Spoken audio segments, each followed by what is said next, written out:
I'm here with John, who's one of the aquarists here at the North Carolina Aquarium, who takes care of one of my favorite animals, the jellyfish. Jellyfish are one of the most popular animals with the visitors here at the aquarium, and they've got the name half right. The jelly part is correct, but obviously they're not fish. Tell us more about these special animals. They're actually in a group of animals called cnidarians, and some other animals in the cnidarian group would be anemones and corals, and they're basically soft-bodied stinging animals. They have a real simple digestive system, real simple nervous system, no brain, no heart, anything like that. They can feel touch, they can feel current, they can feel temperature. Some of them have light sensors so they can tell the difference between up and down, but nothing very specific.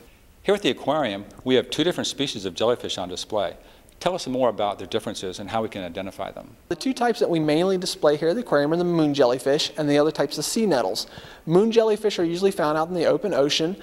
They're very round, which is the way they get their name, moon jellyfish. They have very, very weak stings, so weak in fact that if they brush across our skin, we can't actually feel the sting. They're harmless. Other jellyfish we have are the sea nettles. The sea nettles also are called stinging nettles. They give a little bit of a sting that'll itch and burn for a while.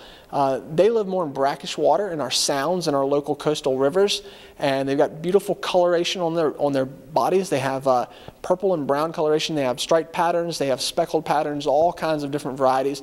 Long stinging tentacles that trail along, and they use those to catch small shrimp and small worms and small fish out in the sound and the rivers to feed on. You have them out in the water and you can see how beautiful they are and how symmetrical, and it's almost hypnotic the way they swim in the currents. Yeah, they've got great motion. They're considered plankton because they're adrift in the sea, but they've got that pulsing motion and they can always keep themselves upright. And they've got these beautiful tentacles. You'll notice with jellyfish they've got oral arms, the real thick, pretty tentacles in the middle. Those tentacles are used for feeding, and then on the outside of the bell they'll have the stinging tentacles. Those are ones you have to watch out for. Part of what takes so much time in the care of jellyfish is their special nutritional needs. Tell us more about how we feed them here at the aquarium. A lot of work goes into that.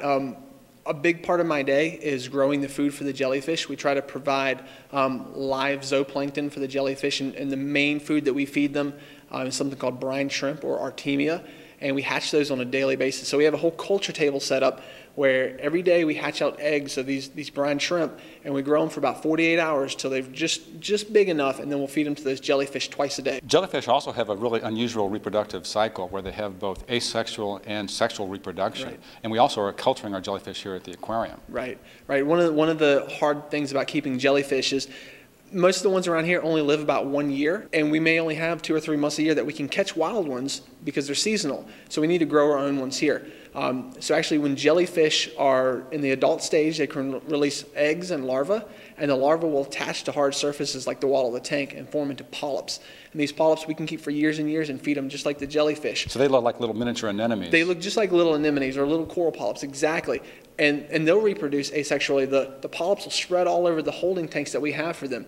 And I can give different environmental cues, like I can change the temperature, the light cycle, the feeding cycle, and other chemicals in the water to make those polyps think that it's gone from wintertime to springtime.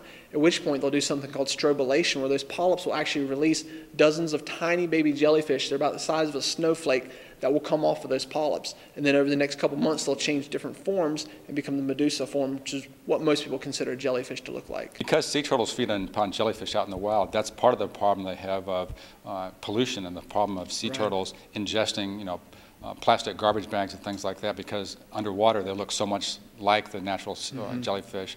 The turtles don't always know the difference, and they can have really severe problems from that. Right. If you think about like a Ziploc bag floating on the water where somebody, after they finished their lunch, threw out, or a balloon that landed on the water that had the ribbon from the balloon, it would look like the tentacles of a jellyfish. So yeah, a lot of sea turtles are found that are injured, and they end up having plastic products inside of them. So. Thanks, John. It's obvious that jellyfish play an important role out in the ecosystem and are an essential part of the food chain for many different species. Here at the aquarium, it's great for our visitors to get a chance to see them up close and understand their beauty and symmetry and their delicate grace.